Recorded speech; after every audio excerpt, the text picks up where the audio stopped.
you All know. right. Here we And go. we are live. Here we go. Welcome if you are tuning in. We're going to take it a little slow here at first. You guys know me. So make sure you're going to get your notebook. Make sure you get some water, because it is going to be a little bit of a long one maybe. But Jen, what else should our viewers have for today's live stream? They don't really need to have much with them, just an interest in marketing their business online.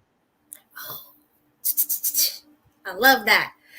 We have a few more seconds before we're officially going live. Got 4 seconds. So I hope you're tuned in and I hope you got your seat belt buckled. Because hello, folks. Thank you for tuning in and welcome to our live stream today. And we are not wasting any time. So let's dive in here. Today, I want to thank our special guest, Jen. She is our implementation manager. But Jen, what do you think is the problem that really stands in small business owners' way when it comes to increasing their website traffic? Well, there are many factors that can impede website traffic. Some of the common ones are lack of basic optimization features on their website. Another things like title tags, meta descriptions, these are imperative for a website. Another common impediment is unknowingly blocking search engines. There are many ways that this can happen unintentionally, so it's always a good idea to be monitoring your website using any number of software out there. Wait, hold on. You said that you can unknowingly block search engines from your website. Doesn't that Oh, defeat the whole purpose? absolutely, absolutely. Yes, it's actually an easy mistake to make. You'd be surprised. Hmm. Now, I do have a quick fix if you are tuning in right now. It is our worksheet about gaining more visibility in 15 ways that your website can be more visible on Google and everywhere else. So, if you're unintentionally blocking yourself from search engines and you're not being found, you definitely need this worksheet. But Jen, you took a look at this worksheet and you are the specialist here today. What did you think about it?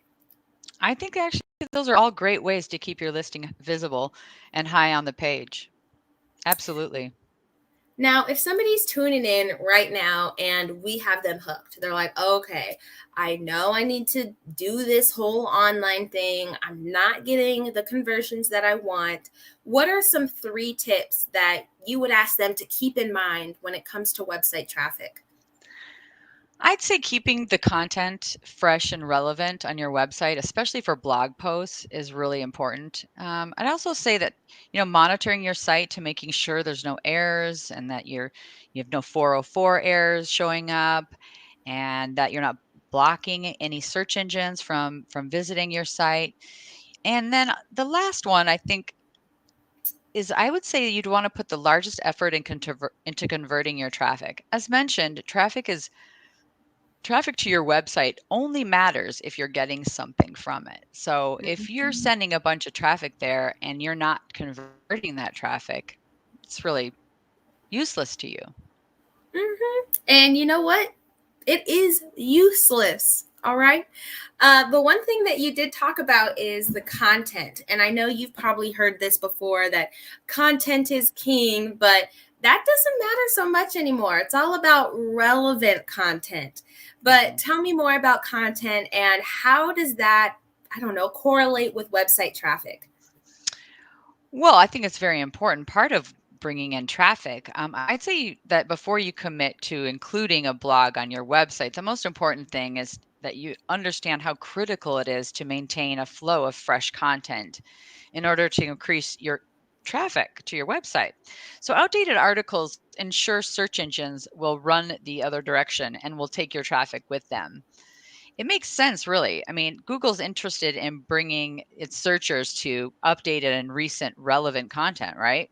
So if the most recent post on your blog is from 2016, it's not going to be the best option for anything but a museum, and certainly not an option for Google's sophisticated machines to serve up to its customers. Hold up. If somebody is out there and you're listening in right now and you have content up from 2016, this is, I don't know, your It sign. Here's happens. your sign. Here's your sign. It's 2022. But Jen, what else do you think? Tell us more about some content. Well, certain topics are even more important when we're talking about fresh and relevancy, to keep current. For example, if you're writing about digital marketing on your blog, fresh and relevant content is mandatory since digital marketing is changing so frequently. An article from 2016 is not even going to have accurate information on it, right? So I've actually gone back and corrected previously written articles that had outdated and inaccurate information on them, and I wouldn't be afraid to scrap anything either that, that sole focus is on something that may be inaccurate now. I'd say even if isn't hurting your ranking or your traffic numbers, it's certainly not helping your reputation as a professional to have, inaccurate information on your website. So, but before you go running back to your blog and hitting the delete button, I'd say you definitely need to do some damage control, and there are some steps to think about before you delete content. But we can talk about that in another post. And I think I know what you're alluding to. Some redirect links, am I right? Yeah, that's absolutely right. You definitely don't want to delete anything that has a bunch of backlinks that at one time and still are linking to it. Now, we do have a couple of questions that are coming in, so I want to make sure that we have some time for them. First, coming in from Gianna Rose Bryceland, she asks, how often should we update content? Once a month, once a week, every day? What's a good cadence? I think it kind of depends, and I don't think you have to be, updating it weekly or daily by any means. I think one a month is good, but the more the better, definitely. But that actually leads into our second tip. And don't worry, Julia, I see your question there, and we're going to answer it as well.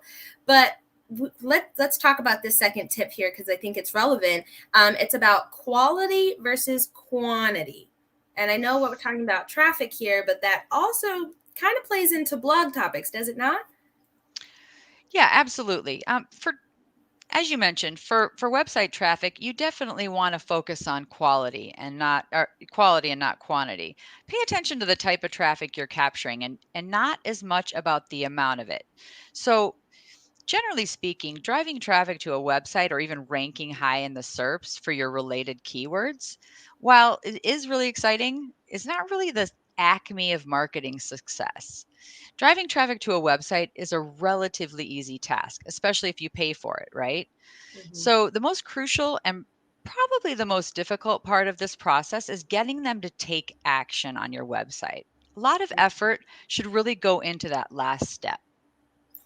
Now, I do want to jump back into our questions here. We're talking about blogs. So, Julia McSwain asks, what about those of us who don't understand how to blog or what it is? What can they do to get their content out there? That's a really good question, actually. The important thing to remember about content is that you need to start with small audiences. So, let's say you want to write a blog post. And I'm just going to use this example that I used on my own blog for an article that I wrote. And you sell lawnmowers, okay? And so you have a huge market, right, of everybody that buys lawnmowers. So what you want to do is you want to break that market up into small segments. So you could break it up by people who buy lawnmowers, and then uh, people who just recently purchased a lawnmower. And then you could do people that desperately need a new lawnmower. And then you want to write articles that speak to each three of those segments because that content is going to resonate with that audience because it's really relates to them. Does that That make sense? Yes, and I think that it answers exactly kind of her question of like, okay, I know I need to write a blog, but how do I write it? Starting off small because, like you said, everything is better when it's bite-sized. That's But true. let's talk about something that we kind of talked about before we went live. You said something about an Instagram titled "I'm giving away free money." Do you remember? Oh, yes, yes. So if you post a link on Instagram, titled "I'm giving away free money," sure, you're going to drive a ton of traffic to your site, right? And probably going to take your site down. But traffic by itself is worth nothing to your business if that traffic isn't well targeted. So, how people find you on the internet is an important part of the overall success of your business. The truth is, I'd rather have one highly targeted visitor than 100 randoms that I tricked into visiting my site. Yeah, because those 100 randoms are not going to convert. They're not going to become leads, and they're just going to bog down your symptom or they're going to bog down your system at this point. Yep. But Jen, you have given us a ton to think about already, and clearly you are knowledgeable and a professional. But how do you know all of this? Well, I've actually been in internet marketing for about 15 years, and I started out as a copy editor for a small niche digital marketing firm that specialized in SEO, copywriting, PPC, and just online promotion overall. I've worked in agencies, I've done freelance work, and I even managed my own marketing business before coming on board with BizIQ in December. So I've always been fascinated with search engines and traffic behavior patterns. And over the years, I've learned a lot, including website design, hosting, management, and obtained a Google Ads certification. Now, clearly, y'all, if that does not do it for you, we are talking to the real deal. But let's wrap it up here. What is the third and final tip that you're going to give people?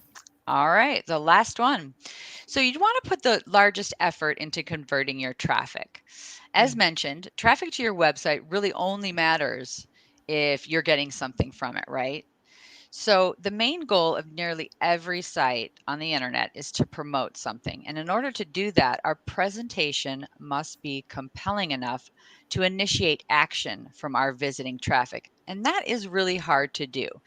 Folks, you're going to be putting a lot of effort into this part of it. It's not easy to get conversions. So, Mhm. when I talk about conversions, what I'm referring to is an action like filling out a form, calling you, or opting into an offer. It's a way for a business to gain data from its visitors and get business, right? So decide what you want your visitors to do when they visit your website and then decide how you will get them to do it. That's kind of like the first step in figuring out this process. Okay, so now we kind of talked about this earlier too. That's like the first step, but what's the first step to increasing those conversions on the site? Well, a common misstep, as I kind of mentioned earlier as well, is choosing like a really huge market. And I'll use the mistake that I made when I first started, where I tried to provide marketing service for anybody who needed them. Like that was a futile effort. It never will work. When you divide a large market into really small segments, and I honestly, if I started over and had to do it all over again, I would get really finite with my market because the second that you get finite with your market, your messages all of a sudden are so powerful just magically without you having to put any effort. Your message all of a sudden it just hits your audience and it has so much more power to it.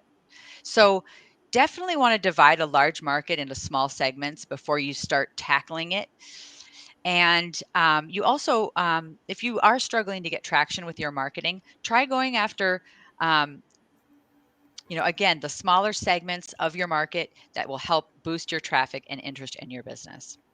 I love to hear it. All right, Jen. So we're coming to the end of our live stream here. Will you give us one final recap? What should business owners take away from this conversation right now? I know it's a tough one. Definitely be monitoring your blog or your website, frequently checking for errors, making sure you're not unintentionally blocking search engines. You should definitely be keeping updated content, and that doesn't mean you have to stay up all night writing frantically for your blog, but definitely, like we mentioned, once a month at least, write a post. It doesn't have to be long, although longer is better. cover topics that are relevant to your business and to the market that you are seeking or you're going after. Um, and also, you definitely want to keep that fresh. I love it. All right, we are at 15 minutes on the dot. Look at us go. I told you we'd have you out here in 15 minutes, but I just want to extend a thank you to you, Jen. It's my You're most welcome. heartfelt one for taking the time out of your schedule to talk with us today. You're welcome. Thank you. And thank you to our lovely audience. It's awesome to see you guys here every Thursday. And, we'll be here next Thursday as Woohoo! well. All right, guys, Woohoo! have a safe weekend and